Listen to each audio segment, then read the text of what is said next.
Puis là, évidemment, dans toute cette histoire-là, il y a le fait que tu avais des connaissances beaucoup sur tout ce qui est réadaptation, tout ce qui est physique. Mais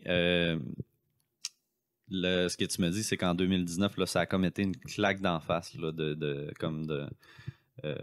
parce que tu me dis qu'il y a eu un diagnostic. Ça, c'est en lien avec le ménisque, c'est bien ça?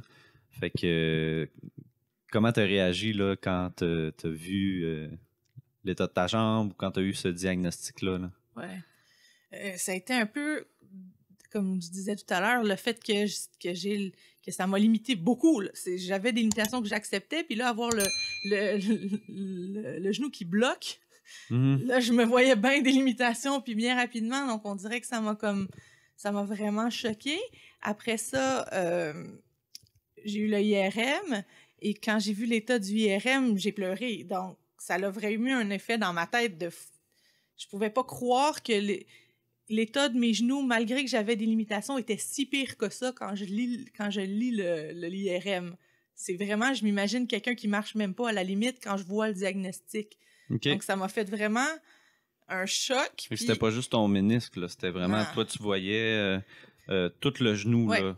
Tout le genou, puis le diagnostic. Qu'est-ce que tu voyais en regardant ça? Tu voyais qu'il était faible ou... Ben, j'ai plus de ménisque à l'intérieur du genou.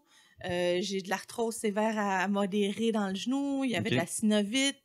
Il y avait vraiment plein d'affaires que je connais parce que je le connais. Je connais, c'est des affaires que je vois sur tout le monde. C'est dans mes connaissances. Donc, non seulement je voyais ça dans ce genou-là, puis comme je dis, il y a 10 ans, j'en avais fait des IRM.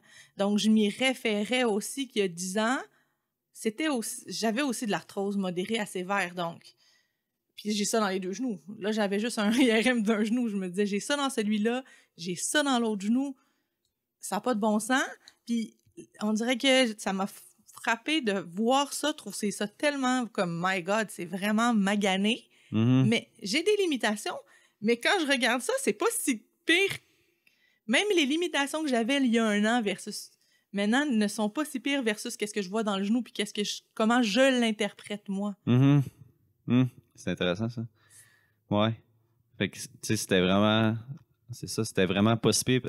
Tu l'as plus vu peut-être d'un point de vue de la thérapeute, justement. Tu sais, tu vois ça sur un patient, tu te dis c'est pas si pire, il y a quelque chose à faire avec ça, là, dans le fond, là. Possiblement, ouais, ça fait 10 ans, je me suis comme mis ailleurs parce qu'en regardant ça, je l'ai vu comme étant analysant un IRM puis voir l'aspect mécanique et tout ça de l'histoire, mais après ça, me mettre dans que c'est moi le patient puis que côté symptômes, côté comment je me sens malgré que j'ai de la douleur des fois, c'est même pas représentatif de l'état majeur de ce que je vois.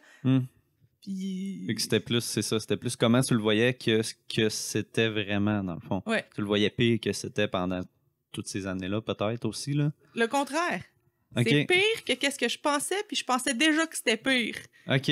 Donc là, le gap était là, puis sachant que ça veut rien dire nécessairement que comme un diagnostic n'est pas un symptôme, donc on dirait que dans ma tête, ça a spiné à ce moment-là, puis j'ai comme des cloches se sont allumées, puis je me suis dit, c'est pas vrai que le diagnostic ou ce que je vois est représentatif de ce que je posais être en train de vivre, puis c'est pas irréversible. Ouais. Je sais pas, il y a eu des cloches, là, il y a eu de quoi qui s'est passé quand j'ai vu l'état de mes genoux, puis que j'ai pleuré, là, on dirait que ça a ressorti de quoi, là. Ouais, OK.